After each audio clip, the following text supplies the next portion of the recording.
Hey guys, it's been some time since I last uploaded a video. I was supposed to do a preview of every single team before the season started. It's October 16. The season starts in 6 days and I've only previewed 4 teams. So we're gonna try and get through as many teams as possible before the season starts. I think it's possible that we can actually get through every team, but we'll see, man. We'll see, man. I just got busy. It is what it is. Here we are, here to talk about, as you saw from the title and the thumbnail, the Los Angeles Clippers. Now the Clippers were a very interesting team to think about because they had this team last year with Kawhi and PG. They've had Kawhi and PG actually for the last 4 years, but then they added recently James Harden and Russell Westbrook, and it was going well. The team was winning games. They were the best team in the league at one point, and well, not in the league besides the Celtics, obviously, but still, they were really good. And then they ended up as the 4 seed because they slowed down a little bit at the end of the year and lost in the first round to the Dallas Mavericks. So it did not work out very well. And PG ended up signing with the Philadelphia 76ers, leaving this team in the dust, and the Clippers got nothing in return. And when you look, especially looking back at what they gave up to get PG, they gave up Shai Gilgeous-Alexander, who's an MVP candidate, a bunch of first-round picks. I don't even know.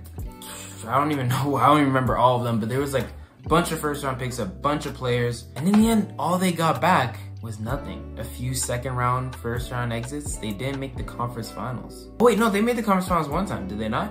Against the Suns in 2021. That was the one time they did make the conference finals. But aside from that, one conference finals appearance is still not great for a parent that you expected to win championships, and plural, championships. People looked at this LA team and the other LA team and thinking, this is going to be the battle of LA. We're going to see this for years to come.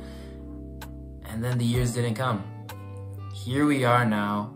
The battle of LA never happened in the playoff series at the very least. PG left. James Harden and Kawhi are old and more injury prone than they were when they first got here. I mean, James Harden just recently got here, but still, it's not looking very good.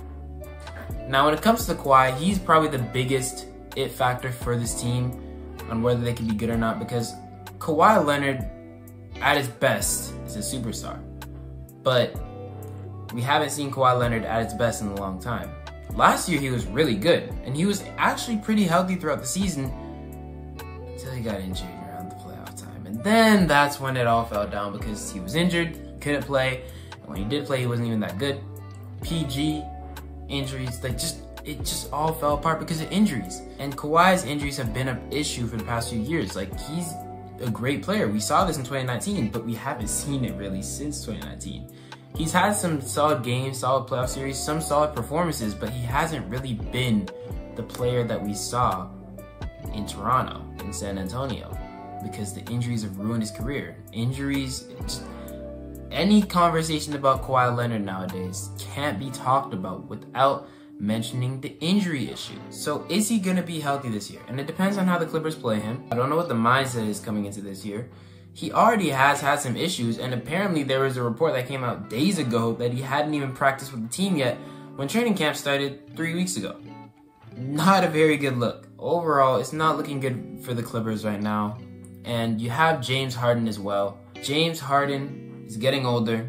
He's not as good as he used to be. And of course, he was able to do good things for the Clippers last year. But just the mindset that he has coming into the season, I don't really like. The interviews that we have seen from him, his main focus has been... What do you feel like is the right style of play needed for this team going into next season? We're going to figure it out. We're going to figure it out. But I'm going to tell you one thing, it's definitely going to involve a lot of me. The offense is going to be run through me. And a lot of it is going to have to do with me. I'm going to be the one that drives this team to be great. And if this team is relying on 34-year-old James Harden to get success, it's not very good. And of course, James Harden, he's nowhere near as good as his prime, but he's still a pretty good player. It's just when you have him at his age, how good he is now, along with the other pieces on his team, if you had James Harden on this team when he was a superstar, this team could definitely be a lot better than I think they will be. But James Harden on this team, the way it is now, the way they constructed the roster after PG left wasn't horrible, but I wasn't the hugest fan of it. I see the vision adding conference final or conference champion, conference finals champion, I guess you want to say Western Conference champion, Derrick Jones Jr. to the team because he's a lob threat, and putting him inside James Harden can be a similar thing to what you had going on with Luka, where he could go in the corner for 3 if he's hot, and of course always being available as a lob threat, as a guy who could roll down there and catch some nice lobs and just do a bit on defensive end, just do a little bit of everything really. So I do see the vision, but he's 6'5". Kawhi's 6'7". Norman Powell's about 6'5", 6'6", maybe 6'4". James Harden's like 6'3", 6'4", 6'5". And Zubac is the center. So he does have some size. But aside from Zubac, the team is now very small. If that's their starting lineup at the very least. They could move Kawhi over to the 4, and that might make a little bit more sense size-wise. But still, the team isn't very tall because Kawhi's 6'7". There's a lot of 4s out there who are taller than 6'7". And it's not like they're going to struggle in that particular aspect because they still do have centers who bring some size. Zubac, Mo Bamba, those two. But then even looking at their bench size-wise, they have Terrence Mann, Chris Dunn, Bones Highland, Kevin Porter Jr., This team is filled with guards. And the only bigs they do have aren't reliable enough to really consistently produce for an entire season and playoff run. Zubac is a good center. He's one of the best quality centers in the league. One of the most consistent starting caliber centers in the entire NBA. But you can't be relying on just him for your whole center rotation. Mo Bamba's off the bench, but Mo Bamba's been in the league for about 7-8 years now, and we still haven't really seen much from him. And then we have Kai Jones. Kai Jones, Mr. Crazy Twitter man on the Hornets who got waived because he was a little up there in the head. I don't believe in Kai Jones. What I was saying about this team is it's kind of funny to me that they took like the guys who their teams rejected. Like Kevin Porter Jr. and Kai Jones are both guys who got waived by their own teams because of their decisions off the court. And the Clippers picked them both up. Found that kind of interesting, but there are some good parts of this team, I will admit. We talked a lot about the bad, but I will admit the good. Like I said, Derrick Jones Jr. does make sense fit-wise. It's just the size that I had a concern with, but aside from that, it makes sense. When it comes to Bones Highland, he's one of my favorite players in this team because I think with all this opportunity to come through, I mean, at least, as long as they're not playing Harden ball, Bones Highland definitely should have some opportunity to grow and become a better player. He's been a guy I believed in ever since he entered the league, and hopefully this can be the year where he actually gets a chance to develop and maybe have a nice little breakout year. Not most improved worthy, but if he is most improved, maybe that brings him to a play-in spot. I don't think so, but we shall see. There's Norman Powell who's still on this team, and he was just amazing as a great catch-and-shoot player for that team because they had so many creating options. James Harden was the main option. PG and Kawhi coming as the options who could also make their own shot. And Norman Powell, all he had to do was spot up and catch and shoot threes. That made him one of the most efficient shooters in the entire league. Now without PG here, of course, you still have Harden and Kawhi who are going to demand pressure, but let's say Kawhi gets injured.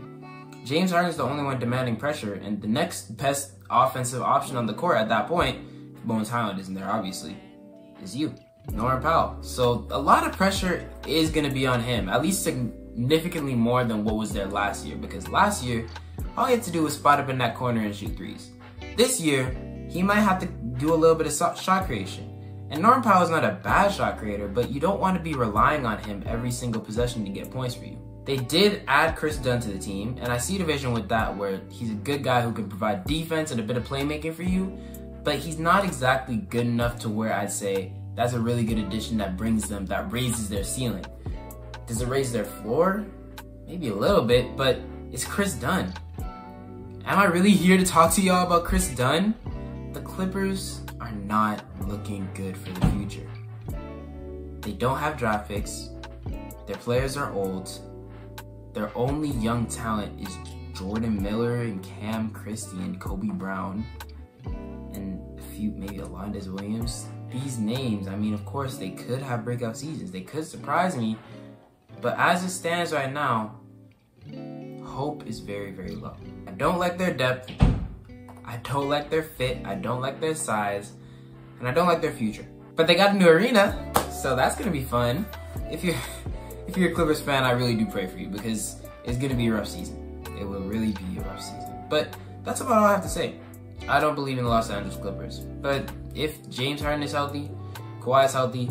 Bones has a breakout year. You never know. They could definitely be a play-in sneak-in, but do I believe in them to actually win anything real like they had a chance of doing last year? Like some people actually had them projected highest to do last year. I don't think so. But yeah, that's all I really have to say. I appreciate y'all. Thank you so much for watching. Tell me what you think about the Clippers down in the comment section. And yeah, I want to hear from y'all.